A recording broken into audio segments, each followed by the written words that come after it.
America और Israel Iran पर बहुत बड़ा हमला करने जा रहे थे, वो अमेरिका अब ईरान से तुर्की में बातचीत करने की तैयारी कर रहा है। हैरानी की बात तो यह है कि ईरान ने दो टूक कह दिया है कि अगर 6 फरवरी को बातचीत बेनतीजा रहती है तो अमेरिका हमला करता है, तो ऐसी स्थिति में ईरान पूरे पश्चिमी एशिया में हमले शुरू कर देगा। खबर तो यहां तक आ चुकी है कि ईरान ने इजराइल तक सीधी मार करने वाली लंबी दूरी की बैलिस्टिक मिसाइलों को पहाड़ों पर तैनात कर दिया है। रिपोर्ट देखिए।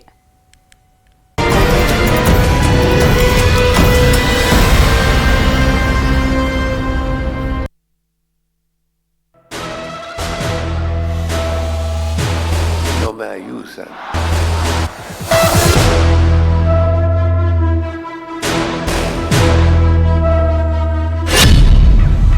6 फरवरी को ईरान पर हमला, बातचीत शुरू, बगल में बारूद।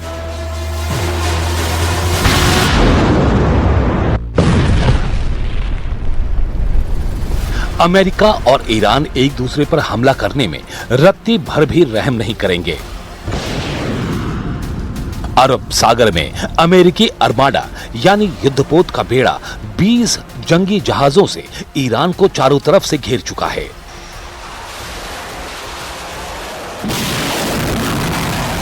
उधर ईरान हर तरफ से घिरने के बावजूद अपनी मिसाइल पावर, ड्रोन और लड़ाकू स्पीड बोट से अमेरिकी सेना पर सीधा हमला करने को तैयार है।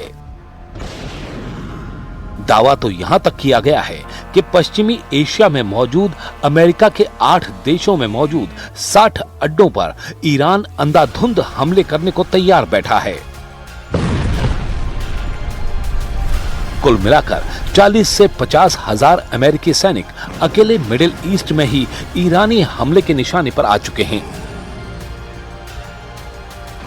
ईरान भले ही कागज में अमेरिका और इजराइल के सामने कमजोर नजर आए, लेकिन ईरान के पास कुछ ऐसी जंगी काबिलियत हैं जिसका खौफ अमेरिका और इजराइल दोनों को है। ईरान के पास बेतहाशा बैलिस्टिक और हाइपरसोनिक मिसाइलें हैं। ईरान के पास लंबी दूरी के आसमानी और समुद्री ड्रोन हैं जो अमेरिकी सेना का काल बन सकते हैं। ईरान अच्छी तरह से जानता है कि अगर उसकी मिसाइलों ने अमेरिकी जंगी विमान वाहक पोत यूएसएस अब्राहम लिंकन को उड़ा दिया तो अमेरिका के पैर जंग के मैदान में उखड़ने लगेंगे। ईरान ये भी जानता है कि अगर उसकी मिसाइलों ने अमेरिका के लंबी दूरी के बमवर्षक B-2 को हवा में तबाह कर दिया तो अमेरिका की अरब सागर में सारी अकड़ और धौंस की हवा निकल जाएगी। यही वजह है कि ट्रंप ईरान पर हमला करने से ज्यादा बातचीत का रास्ता खोज रहे हैं। अमेरिका और ईरान के बीच जारी तनाव अब बातचीत के लिए मेज पर पहुंचने वाला है।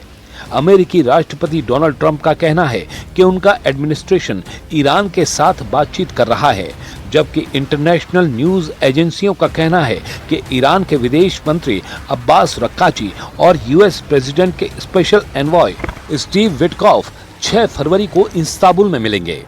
व्हाइट हाउस में रिपोर्टर्स से बात करते हुए यूएस प्रेसिडेंट ने कहा कि बड़े अमेरिकन जहाज ईरान की तरफ बढ़ रहे हैं। उन्होंने ये भी कहा कि ईरान के साथ हमारी बातचीत भी चल रही है, देखते हैं क्या होता है। ट्रंप ने यह भी चेतावनी दी कि अगर ईरान के साथ बातचीत फेल हो जाती है तो कुछ बुरा हो सकता है। American news website Exxon Mobil ने ईरानी फॉरेन मिनिस्ट्री के 2 सोर्स का हवाला देते हुए दावा किया था कि अब्बास अराक्ची और स्टीव विटकॉफ ईरान के न्यूक्लियर प्रोग्राम को लेकर इस्तांबुल में बातचीत करेंगे। ईरानी न्यूज एजेंसी फोर्स ने एक अनजान ऑफिशियल सोर्स का हवाला देते हुए बताया कि ईरानी प्रेसिडेंट ने ईरान के न्यूक्लियर प्रोग्राम पर अमेरिका के साथ बातचीत शुरू करने का आदेश दिया है। ईरान के सरकारी अखबार ईरान और सुधारवादी डेली शर्क ने भी यही छापा है, लेकिन अगर बातचीत फेल हो गई तो ईरान के टारगेट पर अमेरिकी अड्डे प्राइम टारगेट होंगे।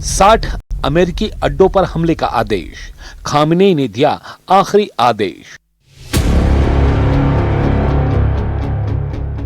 ये बात अमेरिका और इजराइल अच्छी तरह से जान चुके हैं कि अगर ईरान पर हमला किया तो ईरान का पलटवार बहुत ही व्यापक और विनाशक हो सकता है। इस वक्त ईरान को रूस और चीन से सैटेलाइट और खुफिया जानकारियां मिल रही हैं, जबकि अरब सागर में मौजूद चीनी युद्धपोत ईरान को अमेरिकी युद्धपोत अब्राहम लिंकन की पल पल के खबरें दे रहा है। बंदर अब्बास जैसे ईरानी बंदरगाहों वाले इलाके पर 1000 से ज्यादा आत्मघाती स्पीड बोट हमले को तैयार हैं। मिसाइलें और ड्रोन भी हमले को तैयार हो चुके हैं।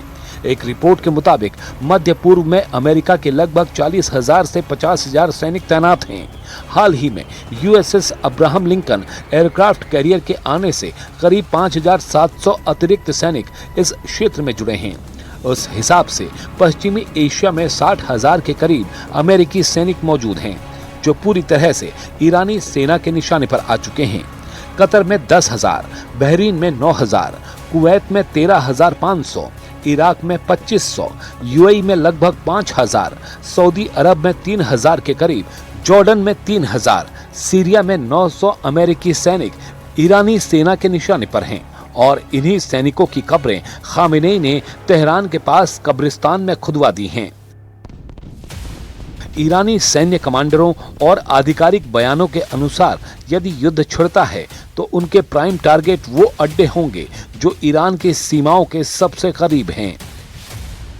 अल उदीद एयरबेस, चूंकि यहां से अमेरिका के सबसे खतरनाक लड़ाकू विमान और बॉम्बर उड़ान भरते हैं, यहां ईरान की बैलिस्टिक मिसाइलों का पहला निशाना हो सकता है। 5वीं फ्लीट बहरीन, ईरान अपनी स्मार्ट मिसाइलों और सुसाइड ड्रोन से फारस की खाड़ी में खड़े अमेरिकी युद्धपोतों को निशाना बनाने की धमकी दे चुका है। एन अल असद इराक, इतिहास गवाह है कि 2020 में कासिम सुलेमानी की मौत के बाद ईरान ने सीधे इसी बेस पर मिसाइलें दागी थीं। स्ट्रेट ऑफ हॉर्मूज, हालांकि ये कोई बेस नहीं है, लेकिन ईरान इसे ब्लॉक करके अमेरिकी नेवी को सीधे चुनौती दे सकता है। अल दफरा यूएई, अपनी आधुनिक टोही प्रणालियों और निगरानी ड्रोन्स की वजह से ये भी ईरान की सूची में ऊपर है। ईरान ने हाल ही में एक वीडियो जारी किया है जिसमें उसने इन सभी ठिकानों को अपनी मिसाइल रेंज में दिखाया। अमेरिका ने इसके जवाब में अपने पैट्रियट और थर्ड मिसाइल डिफेंस सिस्टम को अलर्ट पर रखा है। Can't tell you what I'm going to do because right now, we have a tremendous force going there, just like we did in Venezuela, even bigger, and they'll be there soon. And I'd like to see a deal negotiated. I don't know that that's going to happen. We're talking to Iran, and if we can work something out, that'd be great. And if we can't, probably bad things would happen. ऐसे में अब देखना होगा कि ऐसे हालात में क्या अमेरिका ईरान बातचीत में फेल होने पर एक दूसरे पर हमला करते हैं या नहीं।